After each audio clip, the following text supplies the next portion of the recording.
You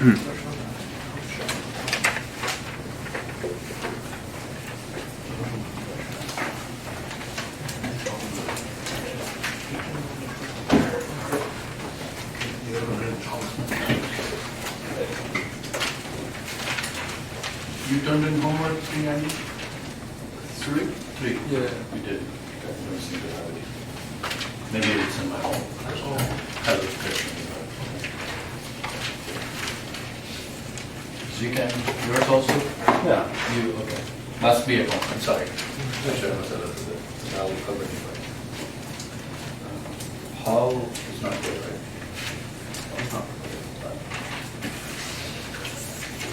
Pen you.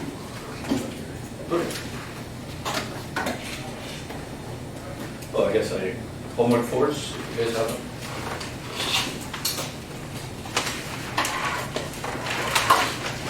How was this homework? Not quite as long? Maybe?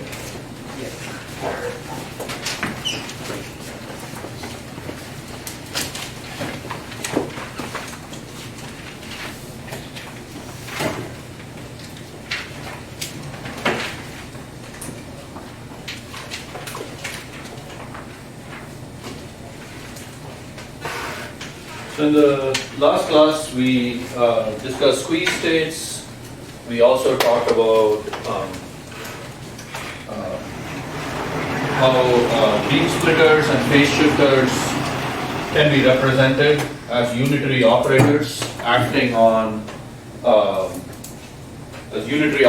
that act on the states of the electromagnetic field.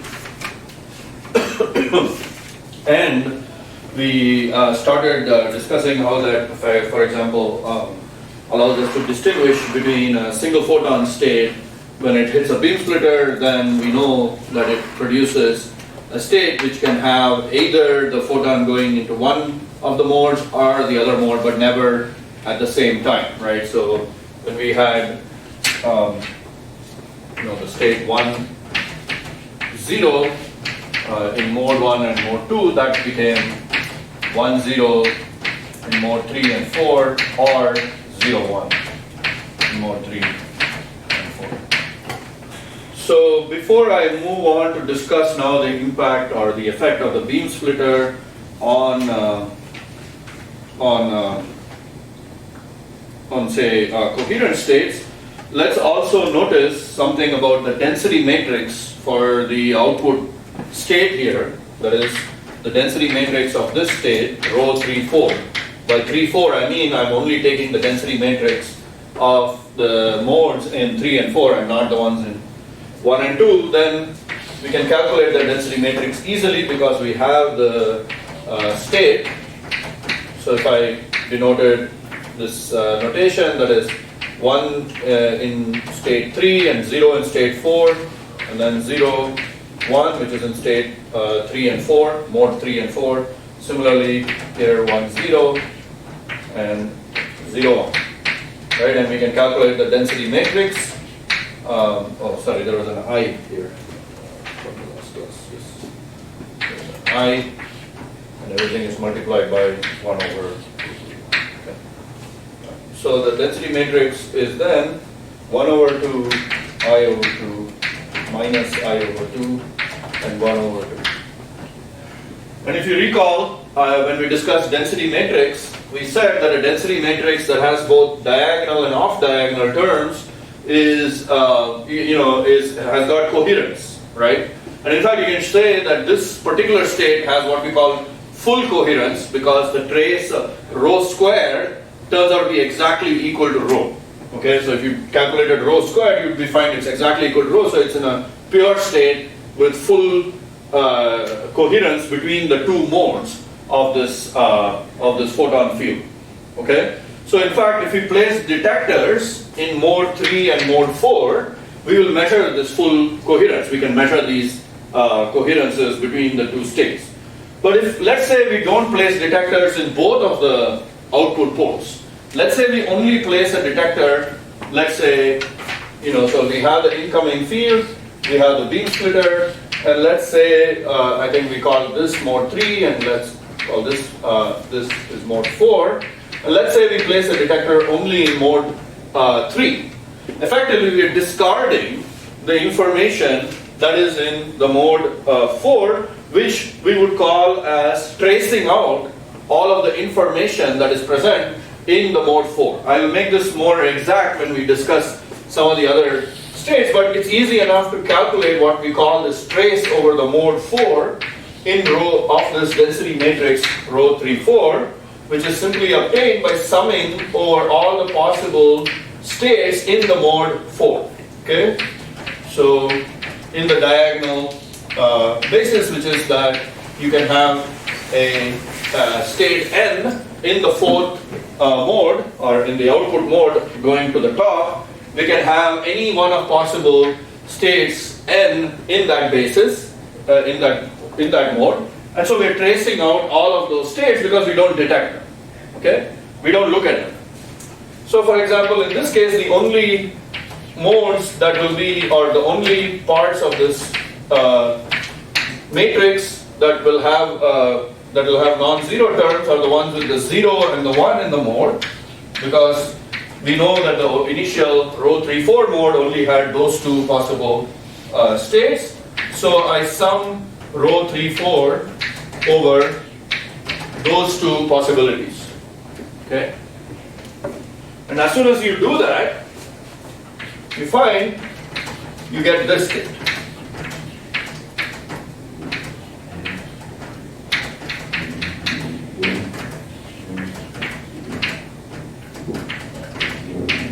And so, when we don't detect the signal in the beam splitter going to the top, or in the mode going to the top, the density matrix that we detect for the state in the mode 3 now looks like this, which is purely diagonal, right? As you can see, in this density matrix, if I were to write it, is purely diagonal in the mode 3, right? So what does this mean for the state of the system in mode 3? It is now in a what kind of state? We discussed pure state. What's the other type of state we discussed when you have a density operator or density matrix?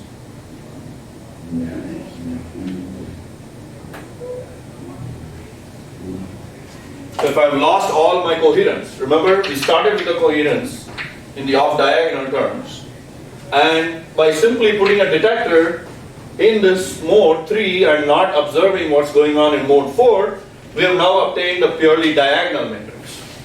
So we lost all the off-diagonal components. We've lost all the coherence of the pure state, so what are we left with?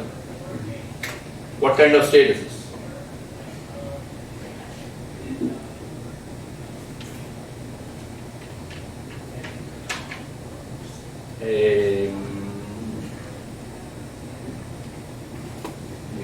Mixed. Okay? This is a mixed state. Okay, let's also look at what happens to a coherent state. Coming in. So mixed state now can be represented purely, right? So this is just conforms to our intuition that if I send in a beam of light, or a photon or let's say we send in a single photon state into this beam splitter, then we say that half the time this detector will click, and the other half of the time it will not click, right? That's what we have discovered here, right? Because we get either the state 1 or the state 0 in that mode, okay? And there is no coherence left anymore in that state, okay? So we can't tell anything about the state from just looking at this clicks in the detector 3. But now let's say I sent in an input state in this. So remember the labeling, this was state 1 and state 2, right? And going into state 3 and 4. Okay, or maybe it was the other way around. No, that's good. So it was state 1 and 2 going into 3 and 4. Okay? This was the labeling I used in the last class. Then, if I now send in, let's say, a coherent state in state 2, in mode 2, and a vacuum state in mode 1, right? This can be represented, what operator acting on the vacuum will produce a coherent state alpha. What is that operator called? Huh? Displacement operator. So the displacement operator, I give the subscript 2 to indicate that it acts only on the mode 2, with the value alpha acting on the vacuum in modes 1 and 2 produces this state. Now we can ask ourselves the same thing, what is this D2 alpha? Well, we have already written this expression before, that this is alpha A2 dagger minus alpha star A2, right? We already wrote that before. And we also wrote down the relation between A1 and A2 to A3 and A4, so I can substitute for A2 in terms of A3 and A4. So I just substitute that. We already considered that last class also.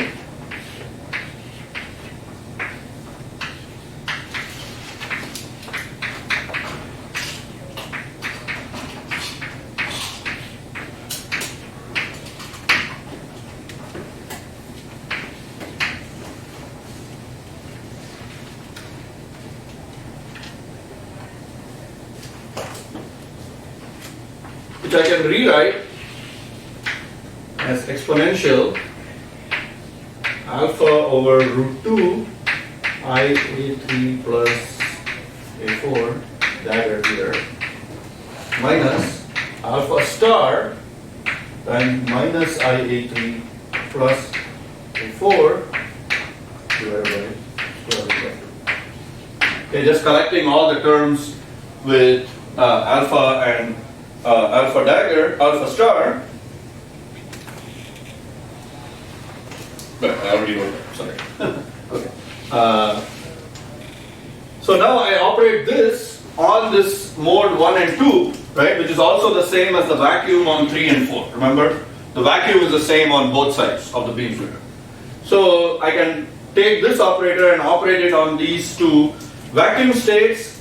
So now the operation of the beam splitter on the state alpha 0 and alpha with the beam splitter is simply taking this guy, exponential, whatever is in here, and operating on the vacuum with the state 3 and 4, the modes 3 and 4. Okay, it's fairly simple because of the commutation relations, which is in mode 3 and 4, those guys all commute with each other, right? Mode 3 and 4 are independent of each other, they're different modes, so any kind of, so you can use the usual Baker, Campbell, Hausdorff lemma, right? E to the A plus B, you can calculate all the various products and you'll get like terms which have commutators between A and A dagger, or A3 and A dagger, A3 and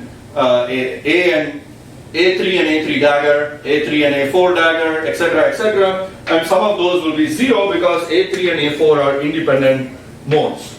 So because of this fact that these guys are independent modes, but only the terms that have A3 and A3 dagger in them, and A4 and A4 dagger in them, only those terms in the Beckel, Campbell, Hausdorff lemma will contribute. So I'm skipping all those steps to say that this is going to go as exponential I alpha over root 2 A3 dagger minus I alpha star over root 2 A3 times exponential, the same thing, I alpha over root 2 A4 dagger minus I alpha star over root 2 A4. Oh, I'm sorry, no, just alpha and alpha star. Okay. And acting now on the vacuum 0304. So what state will this give us? So as you see, I've separated it now. Now the shift operators, this one contains only A3 and this one only contains A4. And that's acting on the state vacuum in 0. Sorry. Okay. What will the state be?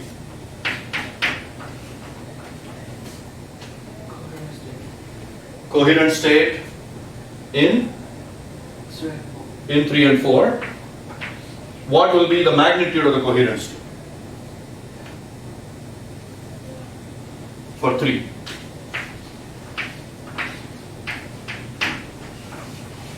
You're right, both 3 and 4 will have coherent states, and the question is what is their magnitude? Given this is the shift operators now. What is the parameter sitting in front of A3 diagram? Huh? I alpha over 2. Right, I alpha over root 2. And the parameter sitting in front of A4 dagger is alpha over root 2. Okay? So I want you to pay attention now, because look at what happened when we put a coherent state into a beam splitter and what happened when we put a single photon state into the beam splitter. The single photon state ended up with a superposition of the single photon states in mode 3 and 4. Whereas the coherent state is not in a superposition. It's in a product state between 3 and 4. With different numbers, but it's still coherent states, right? It just has an I in front of it, and then this one and a root 2, that's because it's a 50-50 beam splitter, and we chose the symmetric beam splitter for the matrix, for the unitary operator. So the first thing we see is this, as I remember I told you that because of it's in the superposition between the two modes, this is also what we call an entangled state. I'll come back to what entanglement means later, but I think you all kind of roughly know what entanglement means. Means like a correlation between two different modes or different particles or different states, and in this case there's clearly this kind of correlation between the two modes of the electromagnetic field 3 and 4. But here there's no correlation, right? 3 and 4 are now in product state. Okay, so this is the first big difference between a coherent state going into a beam splitter and a single photon state going into the beam splitter. Okay. Even a single photon state, even a coherent state with the magnitude of alpha equal to 1, suppose I had put in, and this is a common thing that happens in quantum communication and even in like some circuit QED applications, people will say, well, we can always reproduce the effect of a single photon state by simply sending in a coherent state with very, very small amplitude. Let us say the amplitude for alpha.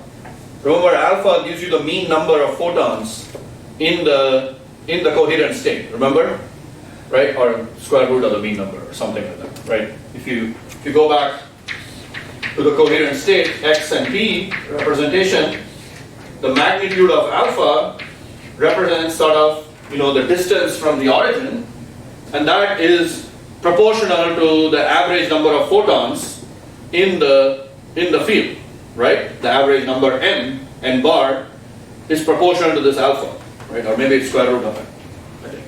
Yeah. Anyway, so the point is that even if I had put in this average value alpha to be 1, the output of a coherent state looks very different after going through a beam splitter than the output of a truly single mode photon state, okay, or single photon state. So these are important things to keep in mind whenever we hear this statement that we can reproduce everything about single photon states merely by taking a coherent state and setting the value of the amplitude of alpha to be close to 1. Okay, it's not quite true. Okay, it doesn't quite work that way, because as you can see even in this simple example, there's a very different behavior for a coherent state with a beam splitter than with a single photon state acting on a beam splitter. Okay? So those are my remarks. There's no entanglement, number one. Okay, just Understand that? There's no entanglement between the modes. Number two, the result of the single photon state cannot be obtained by taking the coherent state result and replacing the alpha by modulus of alpha equal to 1. Okay, if you had done that, you would have gotten the wrong answer for the density matrix or for the state of the field. Okay. Also, we can show another interesting result, which is quite easy again to derive using the same notation, which is, suppose I had now taken two photons, each in the mode 1 and 2. Okay, so it's a single photon state acting in mode 1 and a single photon state acting in mode 2. Remember earlier we had single photon state in mode 1 and vacuum in the mode 2. Now I'm putting two photons, each in one of the two modes, 1 and 2. You can show with the beam splitter, and I'll leave this for the homework, that this is in fact given by this particular state.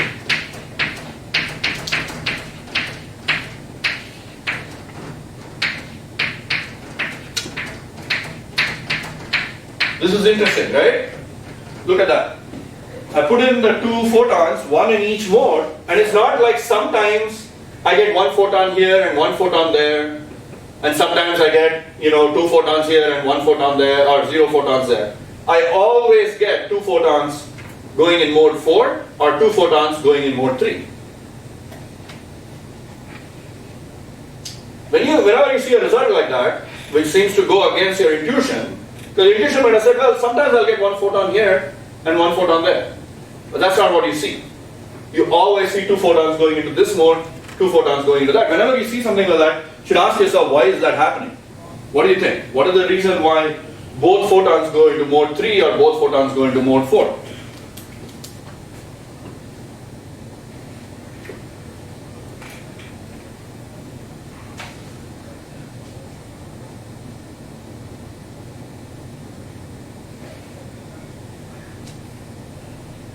Thoughts?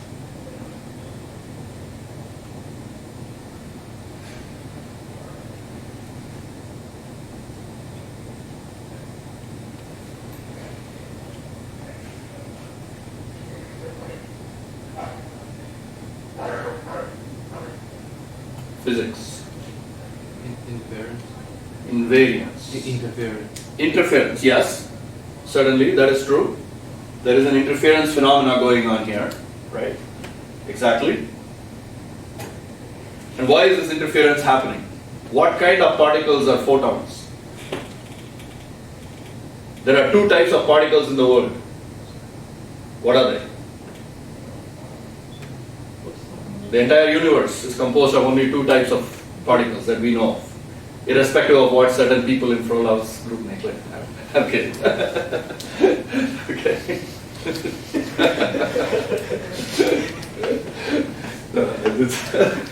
Well, let's say that we are searching for other types of particles. But as of now, the only two types of particles we know in this world are... I'm not hearing anything. Nobody took breakfast this morning. Bosons and fermions. Photons are bosons. Two bosons come in and interact via the beam splitter. Their wave packets are overlapping on the beam splitter, right? If I think of them as waves or so on, their waves are now overlapped on the beam splitter. And once they overlap, they become indistinguishable. And therefore, they have constructive or higher probability to scatter into the same state, that is, say, mode 3 or mode 4, after the interaction. You see? Or as you said, there is a constructive interference that makes them want to go into mode 3 or mode 4, which you can work out easily by considering the unitary operator, the beam splitter operator, which had those one I and I. You can easily show, for example, mode 3, right, it can be composed either by a reflection of mode 2 or a transmission of mode 1, right? And similarly, mode 4 can be obtained by, in fact, that's what exactly this exercise will lead you to do. When you apply the beam splitter operator on the state, you'll immediately see that the other terms will have destructive interference. And the terms that go into mode 3 or mode 4 will have constructive interference. And this comes from that fundamental property of bosons. Okay? If you had fermions on this, you might have a different result. Okay? So that's an interesting thing to think about also.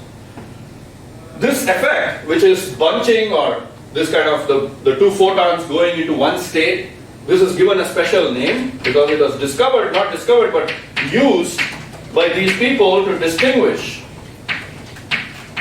photons or to show that these photons are truly indistinguishable. It's called the Hongo-Mandel interference or Hongo-Mandel effect. Okay? By the way, I should mention that I forgot to mention this.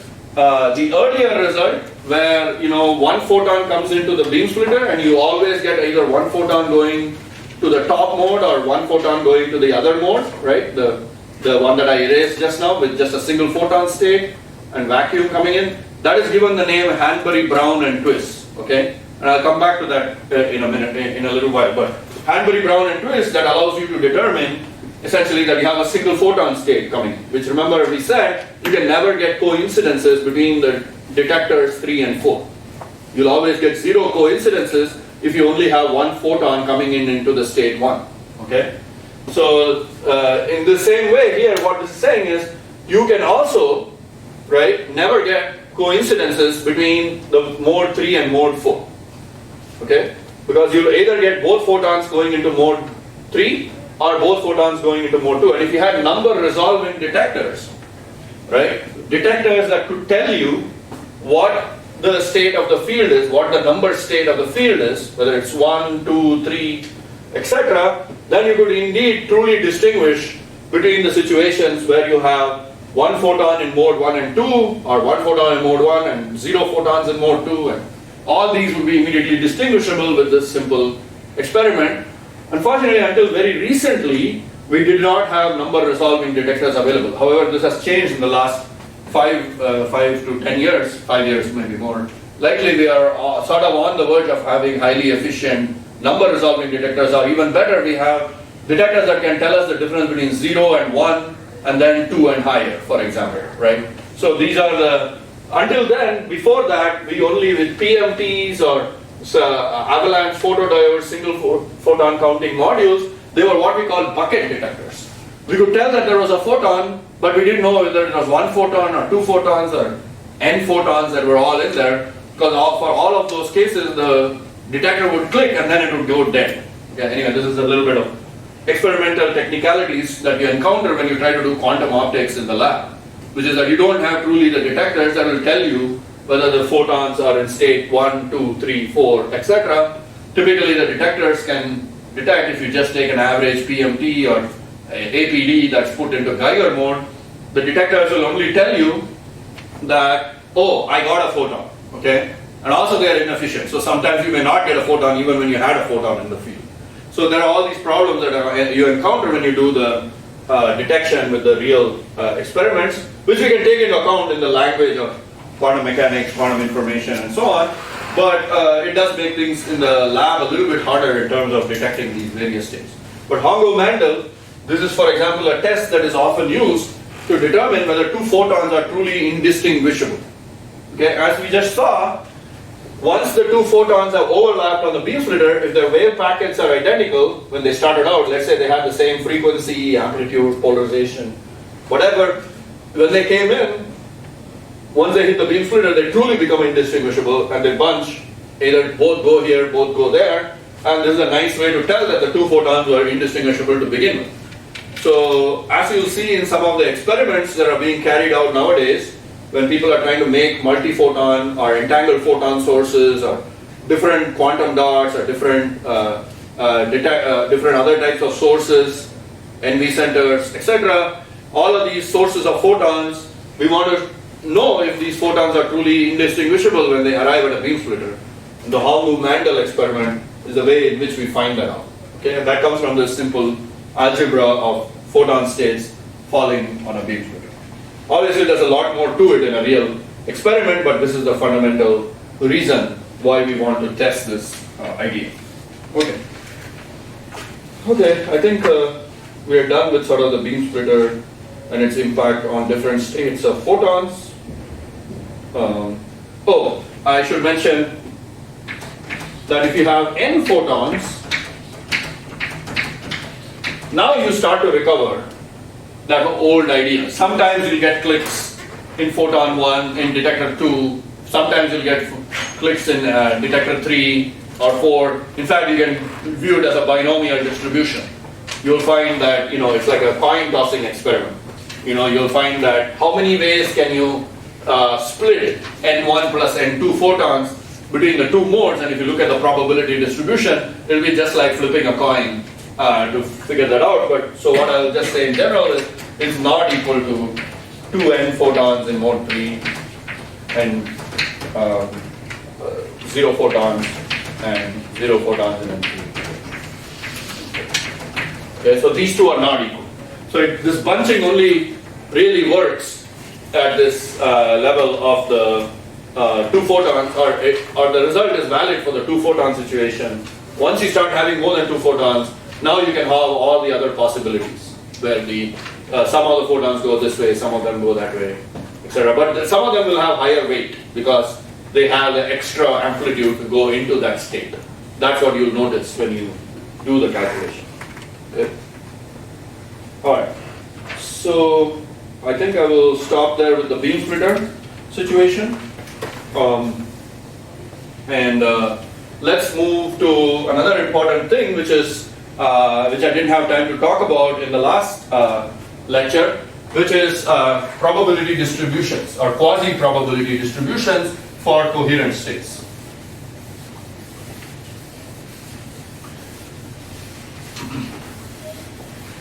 Now that we have introduced these coherent states as another way to describe the state of the field, right? We saw that many important fields can be described in terms of coherent states or squeeze states, etc. We can, in fact, instead of using number states, until now we were using number states. So, for example, when we wanted to describe the state of the electromagnetic field, we found the probability to be in different number states. Remember, we came up with Poisson statistics, super Poisson statistics, and sub Poisson statistics, which all represented the probability to be in different number states for any state of the electromagnetic field. But we could also use the coherent state basis to form an expansion of the electromagnetic field. So normally what I'm saying is, you would have written for a single moded field, you would have written summation over n, Cn times n, right? This was the typical notation, or this would be what we would have done for expanding into the number state basis, where Cn represents the probability amplitude for the field to be in the state n, which is the number state, okay? But we can also use a representation, right, where we could have said this is some C alpha to be in the state alpha, right? Of course, alphas are continuous numbers, so this could not be a summation, it would have been an integral, right? And also further, we would probably, instead of looking at it in this basis, where or in this representation, what we'll do is we'll consider the density matrix, rho, okay, right? The rho, the density matrix, we will write it in terms of this basis, alpha. And of course, we have to integrate over both the real and imaginary parts of alpha, okay? So this is a representation of the density matrix. Remember, we had a representation for the density matrix, rho, in terms of summation over n. Well, from this, you can calculate the density matrix representation for the number state basis, so I won't do that again. We already did it for, say, simple fields earlier. The one problem with this is that the number states are actually, the coherent states are not orthogonal to each other, okay? So you can show that integral alpha d squared alpha is indeed 1. It's in fact pi times 1. Okay? Which you can show this by writing out the expansion for alpha. Alpha is summation over n times e to the minus alpha squared over 2 times alpha to the n divided by square root n factorial times n, and then you calculate this guy and parameterize set alpha equal to some modulus of alpha times e to the I phi, and then use the fact that 0 to 2 pi e to the I m minus n times phi is equal to 2 pi delta m. So with these three facts, you can show this result. Okay? I'm not doing the steps, but it's quite simple. Just substitute and do the integrals and you will get this answer. Okay? So it's a 2D integral because alpha is complex. So we have to keep that in mind. And these are the coherent states alpha. So this alpha is complete, right? So this is a complete basis, right? But we call them over complete because they are not orthogonal. Okay? So this is over complete. And what is in fact the integral of alpha beta, right? Sorry. Alpha beta, where alpha and beta are two different values for the for the coherent state, you can show that this is this value. Okay? So if you take the distance between alpha and beta in the complex plane and square it, okay, that and then take the exponential of that, you can see that that gives you the overlap between the two Gaussian states or between the two coherent states. So as you can see up here, you have this blob over here and then some other blob beta over there, right? Essentially, this looks like, because of the fact that these two guys have some overlap, when they are, because of some uncertainty in alpha and beta the states, that means that that overlap integral between them will not be zero unless they are very far away. When they're very far away, yes, this overlap integral goes to zero pretty rapidly because of the exponential dependence. Okay? But nevertheless, what we do is we say, okay, well, even though that is true, that the states are not orthogonal, I'm still going to write a probability distribution. Hell with the mathematics. Okay. And that's what we do here. This P distribution always exists because of the fact that alpha is complete. In fact, you can show P of alpha is equal to e to the alpha squared over pi, divided by pi squared. Again, I'm not showing many of the sort of results.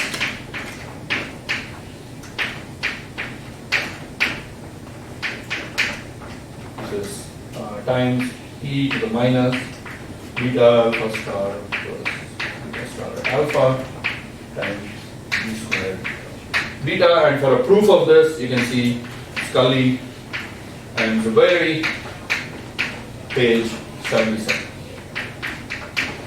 So refer there if you want to know how this result is derived.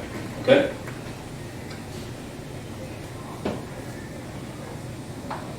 So this P of alpha looks like a probability distribution for rho, right? To be in the state alpha, coherent state alpha. And I said it's not quite true because these states are not orthogonal. So you can't quite call this a probability distribution, but we call this a quasi-probability distribution.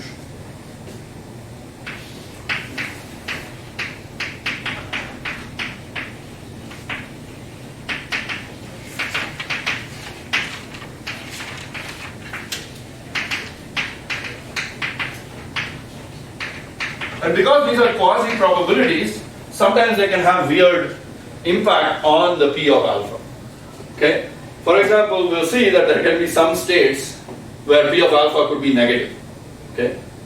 So that's one of the issues with this kind of thing. But as I said, again, it's so useful that people still use it a lot, especially when they're dealing with states of the field that are represented best in terms of coherent states.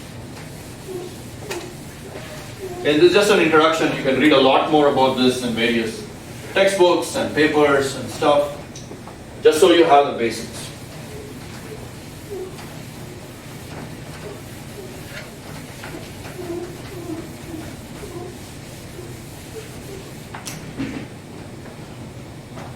So, as you can see, when alpha minus beta, the distance is far greater than 1, then in fact, alpha, beta, this overlap is almost 0. And so if P of alpha varies slowly with respect to alpha, then it almost looks like a probability distribution, right? So if P of alpha, for example, is very highly peaked around one value of alpha and then varies very slowly with respect to alpha, then we can just say, okay, it's almost like the probability to be in the state alpha, because the other states beta are far away and their overlap with the state alpha naught, for example, might be very weak. And then therefore you can call that like a nearly like a probability distribution. So for example, if I want to calculate the expectation of some operator, this is typically what you'll be more interested in, some expectation of some operator in the state of the system is equal to the trace or the density operator times the matrix, and in this representation it will be given by this times P of alpha. So that's why this is very useful, right? If you have a probability distribution, you merely calculate the matrix element for A. If A is, for example, if A is what we call normally ordered, if A is normal ordering, so for example, it can be represented as some A dagger A, some function of A dagger A's, some function of A dagger A's, lambda A dagger A, for example, or something like that, then it's very easy to calculate this expectation because it will simply be f of lambda, alpha square over here, right? Once you put that in, because A acting on alpha gives you alpha, A dagger acting on alpha gives you alpha star. So this will simply be f of some lambda times alpha square, alpha star, alpha squared, and then you can. So this could be some summation, integral, whatever you want, etc. And you can calculate that over all the values of A. So it's easy to evaluate.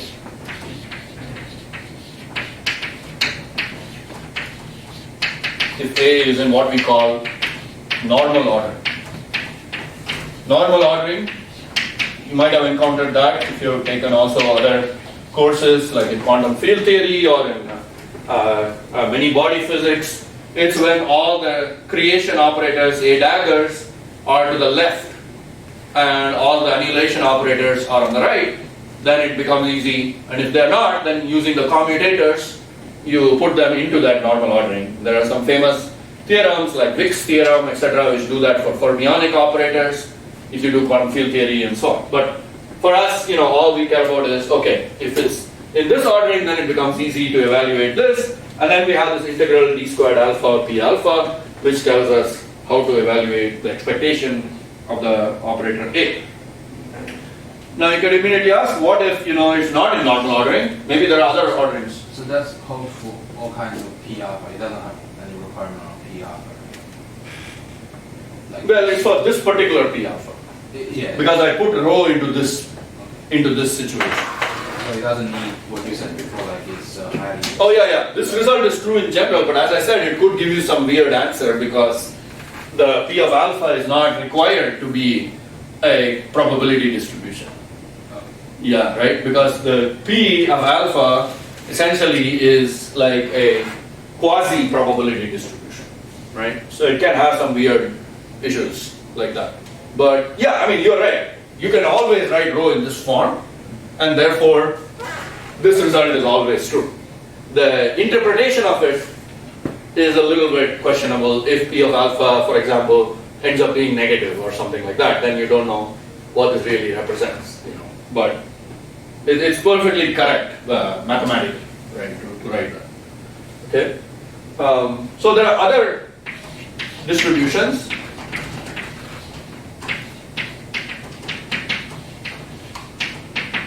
That you can come up with. So Q alpha, which is called the Husimi Q function, okay, is defined as 1 over pi alpha rho alpha. Okay, this is the easiest to compute, and so it's easy to compute, and you can see already that you can see already the relation between P alpha and Q over here.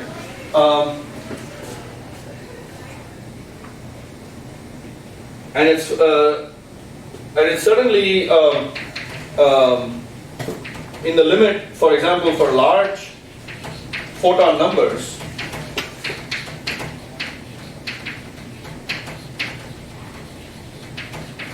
Q of alpha will be approximately P of alpha. Okay.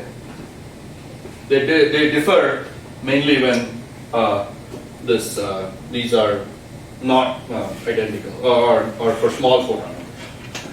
So W of alpha, which is called the Wigner function, is defined as P of alpha convolved with a Gaussian. So it's basically integral d squared beta P of alpha, P of beta e to the minus 2 beta minus alpha whole square. Okay, this is called the Wigner function. This is very famous because it seems to be the one that people like to calculate in a lot of situations. It has some well-behaved properties, especially in the presence of noise and things like that. So both W and P can take on negative values when they are highly non-classical states of the field. So for example, if you calculated W of alpha for a number state, right, rather than a coherent state, you can find that W can take negative values. So can P. Okay. So these are signatures, if you like. If you calculate W or P and you find they go negative in some region, those are usually signatures that the state is a non-classical state. Classical, of course, meaning coherent state. So also similarly for some squeeze states, you might have some those kind of behavior. Okay. So just remember that when you want to calculate the distribution, probability distribution to be in different states, coherent states, you may want to choose either P or W, although the Husimi function is also used, I think, in some applications. And if you want to read more, again, Scully and Zubairi or Walls and Milburn, they all have good treatments of this subject in more detail. Okay, so finally, for a coherent state, so let's say that the input state, rho, is actually a coherent state with some value alpha naught. Then P of alpha from the earlier description is a delta function around alpha naught, just as expected. W of alpha, the Wigner function, is more smooth. It has a Gaussian behavior around alpha naught, okay, and so does the Q function.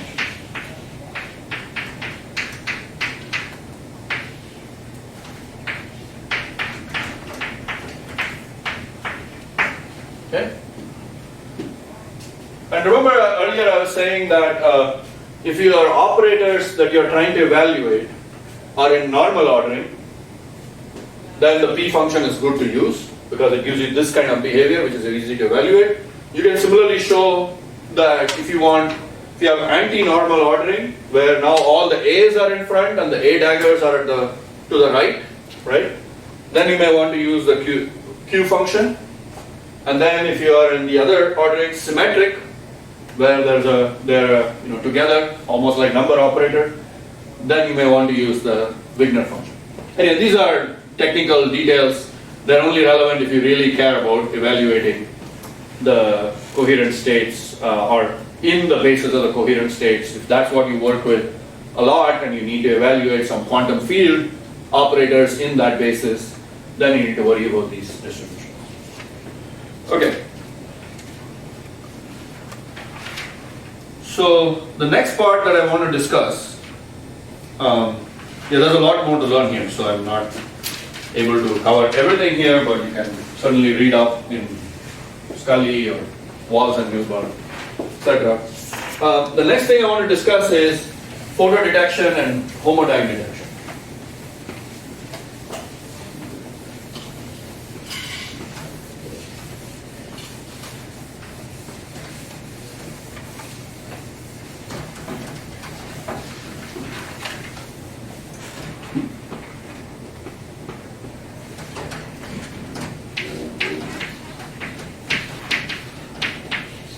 First we'll cover photo detection and how to represent that in this operator formalism. Right. So good reference is Walls and Milburn, chapter 3. You can go read more about what I'm saying here. I'm going to skip many of the mathematical steps here and just get to sort of the physical interpretations. So if you have a detector that absorbs photons, okay, and produces some output signal, which is typically all that we had until about 5 or 10 years ago, right? All we had were these kind of detectors, PMTs and APDs. Until very recently, all they could do was absorb photons from the electromagnetic field and then create some current or voltage coming out of the device, okay? So you can think of the detector essentially like a two-level atom, which is tuned to say a certain frequency of the field, and so when the field comes in, it absorbs a photon from the field and goes from a ground state to some excited state. This is a toy model for photo detection. Okay? Whether that's what is going on, and typically it is. For example, you take a PMT, an electron is being absorbed in the photocathode, is being pushed out above the work function of the metal, and then goes off into the vacuum tube, and then gets accelerated by the various voltages in the PMT, and they essentially form some output pulse that is that's proportional to the photon, or that gives you the photon that's coming in, energy of the photon that's coming in. And then you might have some other kind of detector like APD, that's an electron hole pair, same idea, right? And then it gets turned into some current and then a voltage in the device. So in each of these cases, we can think of there's some kind of resonant atom, two-level atom or two states of the semiconductor or cathode, and the photon field causes a transition from the ground state to the excited state, and that results in an absorption of a photon from the electromagnetic field. So suppose the field is initially in the state psi. Okay, this is the psi for the field. Okay. And the electric field operator in the Heisenberg picture can be written for this field as summation over k epsilon k lambda, which is the times ek ak e to the I k dot r minus omega t plus summation over k. We already wrote this when we discussed how the electromagnetic field works. Should be written quantization.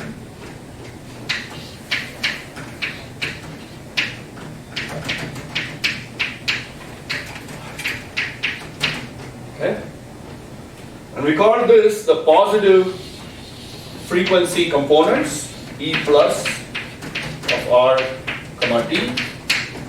This was the positive frequency component of the electromagnetic field, and this was the negative frequency component of the electromagnetic field. And since I just told you that the way to think about this is the incoming field, E, operates on some atom, let's say which is in the ground, an excited state, and causes some transition of the atom from the ground to the excited state, which is then converted to some signal. Later on you can see that only that part of the electromagnetic field that has annihilation operators in it will be proportional to the current that comes out of the device. Okay. So the probability of the photon detector, the photodetector, absorbing a photon at the position R0, right, at time t, and then changing the field to some final state F is proportional. So probability of photodetection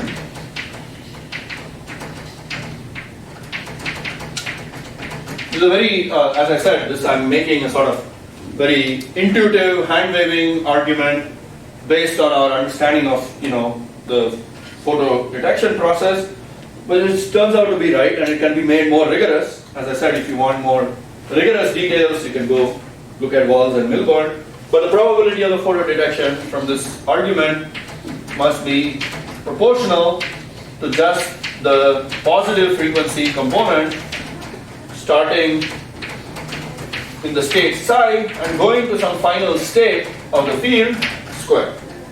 Okay? So we take only the positive frequency component. We don't consider the negative frequency part, because the negative frequency part creates photons. Positive frequency part annihilates photons. So essentially all I'm saying is I want only the terms that have A in them, okay, not the A dagger. Acting on the state, the initial state of the field psi, taking me to some final state, which I don't yet know, of the field. Okay? And since we actually don't know what the final state of the field is, and we don't care, usually, okay, all we want to know is the probability to get a photo detection event. Whenever we don't know information about the final state, we need to sum over all the possible final state and add up all the probabilities to be the different final state. Okay? And so, the probability should be written as, for the photocurrent, or the intensity of the field, so the current coming out of the photodetector, or the intensity of the photo of the field at the point R, okay, will be the sum over all final states of this probability.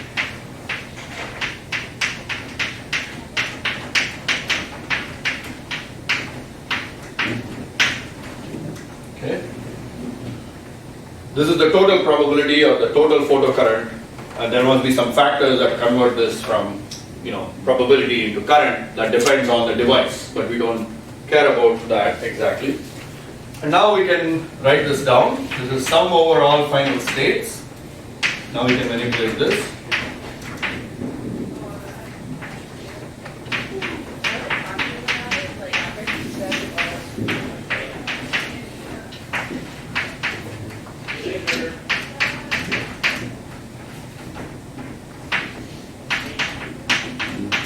Here I took the complex conjugate,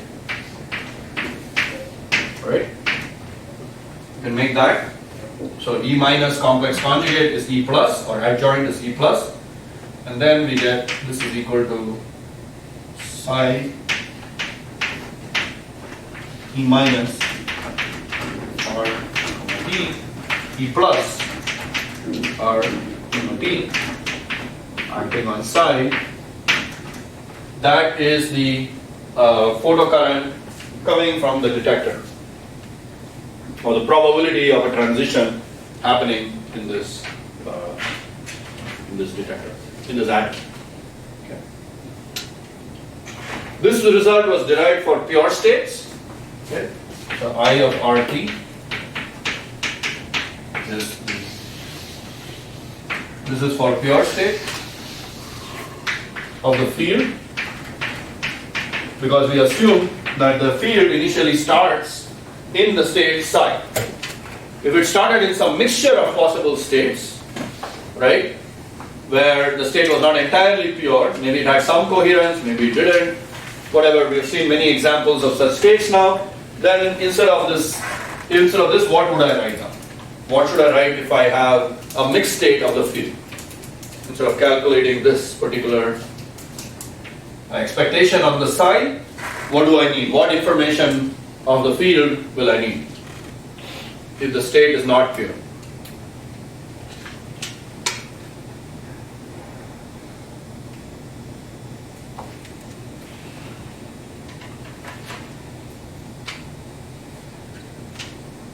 if I don't have a pure state, how do I represent mixed state? Using what? We already talked about it in this class. Density matrix. Okay. So if I want the density matrix and I want to use, and you can see now this is the operator that corresponds to the intensity of the field, we will have to take the trace of this operator with the density matrix.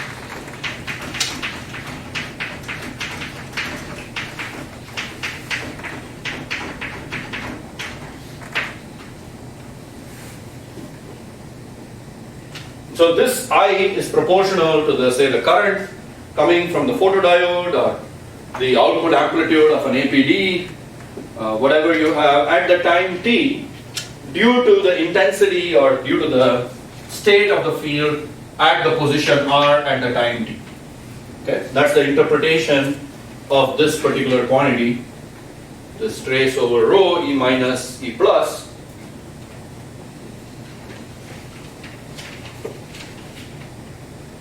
You can also see that this is now in normal ordered form because E plus has a case sitting over here and E minus has a k dagger sitting over here. So this is already automatically in normal ordered form. So that is good for evaluating, for example, for coherent states, but even for other types of states. Normal ordering is usually good to have.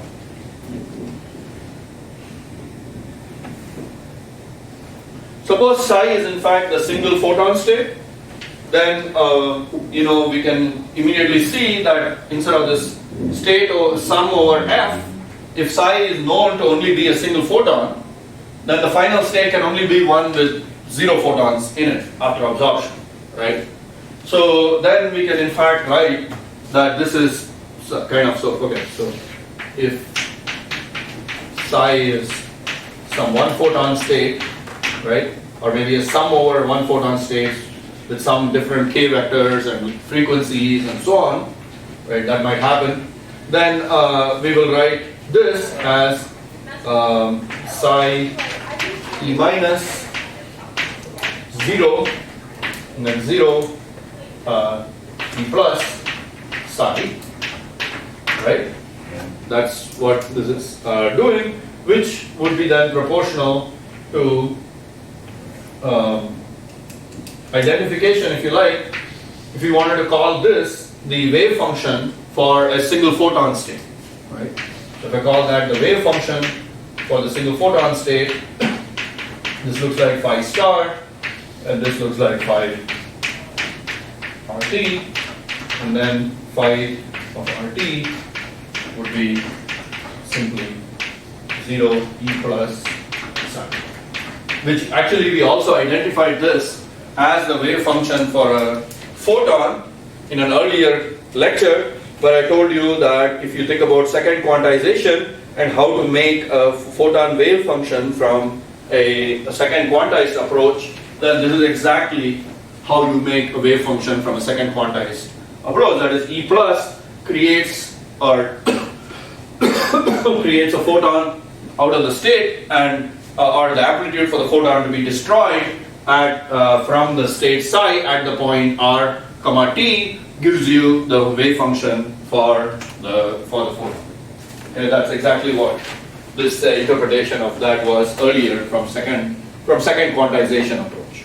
Okay, and now we are saying it also gives you the square of that wave function, right? The modulo square of that wave function gives you the probability or the intensity of the photodetector response at the point r comma t. So it's also quite consistent with that interpretation.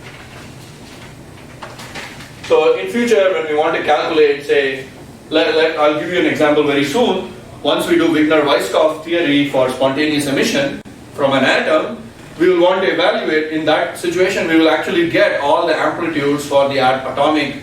We'll obviously get the decay rate of an atom, which you've already all seen before from Fermi's golden rule, but then you also have the wave packet or the amplitudes for the outgoing photon wave packet.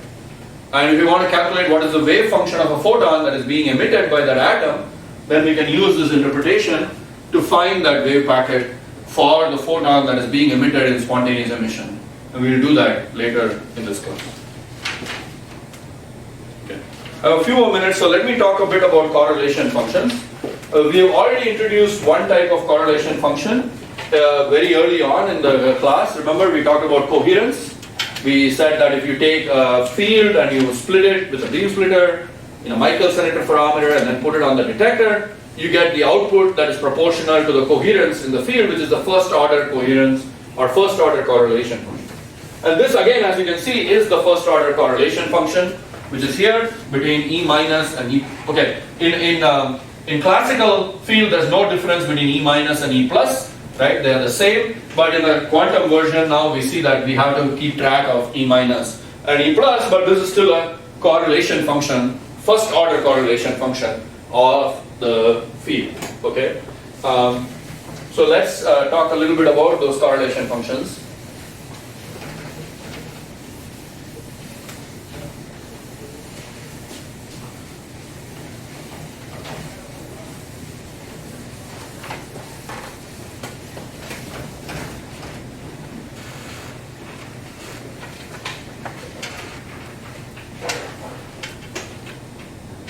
And then I probably won't get to homodynamic detection, but we'll get to that in the next class. Okay. So the first order or the correlation function that I can define right away on that basis is G1 of R1, R2, T1, T2. Okay, and that is given by trace of rho E minus R1 E1 E plus R2.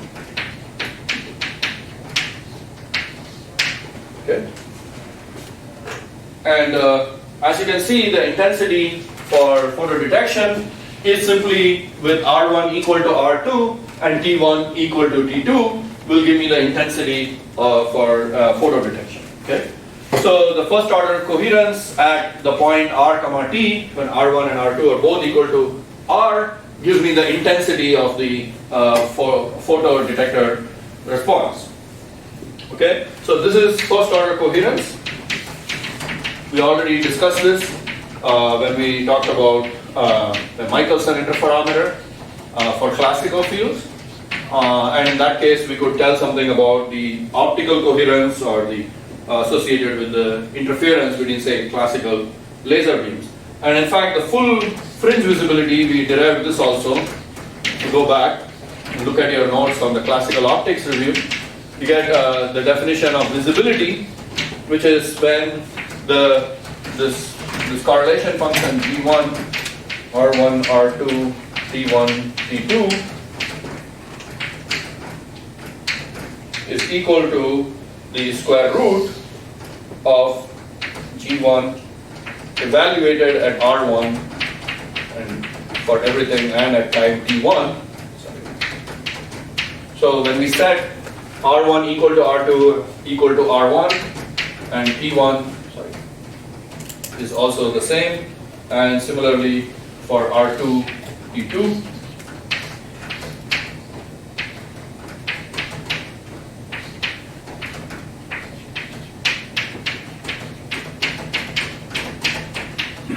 Which, we can essentially write this as the probabilities or the intensity I at R comma T 1 and intensity at R comma T 2. Okay? Because as I just said, when I make R1 and R2 equal to each other, then that is in fact the intensity to be at the point R1 at time T1. Okay. So this is when we get the full fringe visibility. Okay. And therefore we can define a normalized correlation function, which I call small g of 1. Okay. which is given by, which is defined by this big G at R1, R2, T1, T2 divided by these square roots.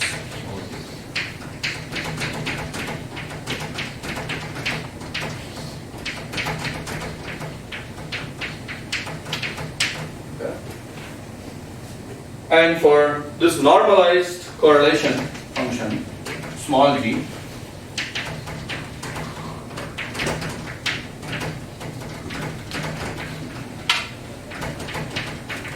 will clearly be 1 when you have full fringe visibility. Okay. So as an example, we'll go back to our old example of the Michelson type interferometer. Let me just finish this one example and then we can stop.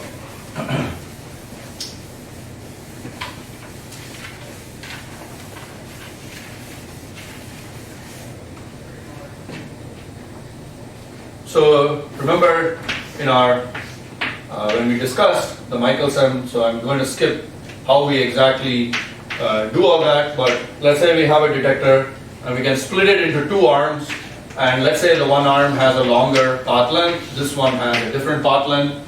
You know, the actual Michelson, you might have two mirrors and all that. That's not important for our situation. The point is, this is the mirror, this is a beam splitter, okay? And so each of these has a different phase shift when it comes to the photodetector. So E plus at the photodetector, which is at point at some time t, right, is now 1 over root 2, assuming a symmetric beam splitter, is just the two arms, E1 and E2, at time t. Okay. And because of the path length difference, we can in fact write that as E plus at time t, because I'm simply taking the input field and letting it propagate for some time, arriving at the detector, and the other one is just going to be delayed with that same field minus delta L over C. Right? Where delta L is the path length difference between the two arms. Okay? So delta L, let's say, is higher on this side, for example. Okay? And we call this part delta L over C as tau. So tau equals delta L over C. Then the photocurrent observed at the detector R comma T, this is the detector at the point R, time T, is simply psi of this E minus E plus acting on the state of the field. And so, okay, skipping all the steps, which is pretty straightforward. This is, we get, well, actually it's just one step, so I might as well write it. So E minus of T, E plus of T, plus E minus, T minus tau, E plus T minus tau, right? And then we have the interference terms, E minus T, T plus, T minus tau, plus E plus of T minus tau, or E minus T minus tau, E plus acting on site. Okay? And these are the terms that are associated with the interference, right? These are the terms, which can be represented as just, say, G1 of T, T minus tau, and G1 and T minus tau. Okay. From that earlier definition. So if the first order correlation function vanishes, then clearly we get no interference. So we need the first order correlation function to be non-zero if we want to see interference. And so we can see that, in fact, just like we did for classical interference, right?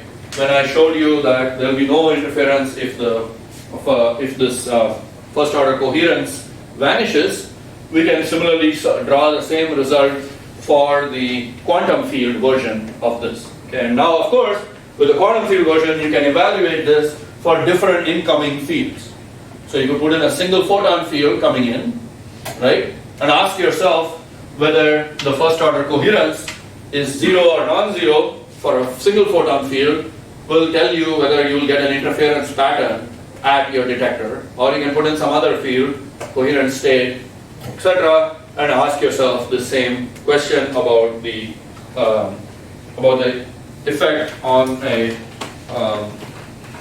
after an interference experiment. And that will in fact show you that there are certain states of the field, like the single photon field, where the first order coherence vanishes, right? And you'll show then that it doesn't have any interference pattern. So that's what it means.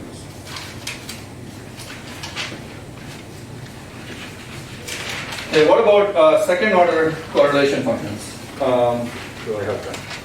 No, I'm out of time. We'll discuss the higher order correlation functions and homodyne detection in the next course.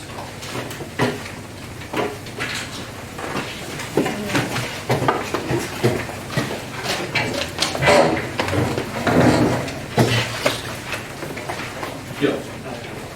Yeah.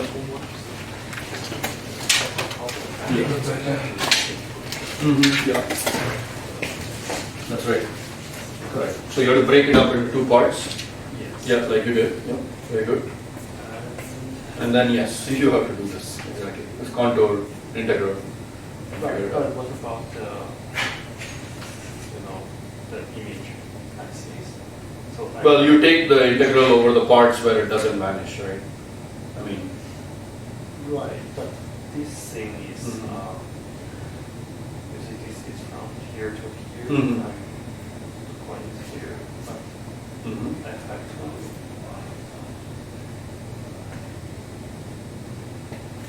introduce this part. no, I don't think so. You go over it, right? Oh, it's off the axis, so that's okay then. You just go over it, and then you use the contour result to evaluate it at the pole. Okay. So you don't do that. You take an integral along this axis and then go complete the thing around the around that, and then by Cauchy's lemma, the integral will only be non-vanishing. Will only have the contribution from